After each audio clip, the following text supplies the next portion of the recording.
Is the incense rising from your altar actually reaching the Buddha? Or is the real offering something you cannot burn or touch? Welcome back to the channel, dear friends. It's such a gift to be with you again as we continue to explore the profound heart of Buddhist practice, and especially today because we are venturing into a subject that's often misunderstood, overlooked, or performed mechanically without awareness. We are talking about incense, not just the sticks you light at your shrine, but the deeper, invisible fragrance of your soul. Most of us have stood before a statue of the Buddha, palms joined, smoke rising in coals from a slender stick of incense. It's beautiful, it's traditional, it's symbolic. But here's the question, is that all it is? Because the truth is, in the teachings of the ancient masters, including Bodhidharma himself, real incense isn't made of sandalwood, aois wood or herbs. It doesn't come in boxes. It doesn't depend on flame. Real incense rises not from the hand, but from the heart. It is your inner cultivation that sends fragrance to the Buddha. And there are 5 forms of this true incense. Each one represents a quality of mind, an ethical force, a spiritual fragrance that no smoke can imitate. Let's begin with the first discipline. This is the incense of moral conduct. When you refrain from harming, when you speak truthfully, when you walk through the world with restraint and respect, you are offering the purest incense imaginable, not just for the Buddha, but for the world. You emit a fragrance of peace. Bodhidharma once said that even if you lit a mountain of incense, it would not compare to a single moment of pure ethical behavior. Because incense burns for minutes, but discipline shapes eternity. The second is concentration. This is the incense of focused mind.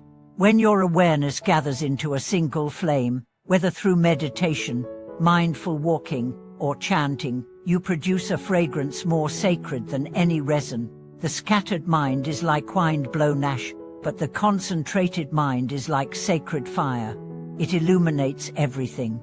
It burns away illusion. The third is wisdom. This is the incense of clear seeing.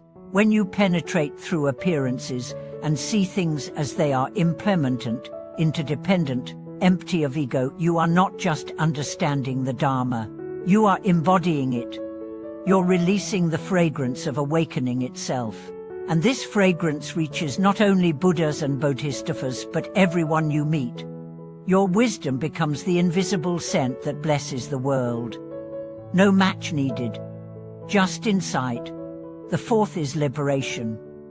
This is the incense of freedom from attachment. When you begin to let go, not just of possessions, but of grudges, stories, cravings, identities, you begin to smell the air of boundlessness. You walk lighter, you breathe deeper, and your presence becomes an offering. Letting go doesn't mean giving up, it means giving in to reality. It means relaxing the tight grip of ego. And that surrender releases a fragrance no temple can contain. And the fifth is knowledge of liberation. This is the deep knowing that freedom is not a dream, but a real, attainable truth. It's the confident fragrance that arises from direct experience of the Dharma. You're not guessing, you're not hoping, you're living the truth, and that truth leaves a trail behind you like a kumti of scent. Together, these 5 form what the masters call the 5-fold incense. Not one of them requires money. Not one of them requires ritual, and yet, they are the offerings that delight the Buddhas. So, let's ask ourselves honestly, what kind of incense are we burning? Is our practice filled with smoke but no scent? Is our altar beautiful but our heart distracted? Are we offering sticks to the Buddha while withholding kindness from our neighbors?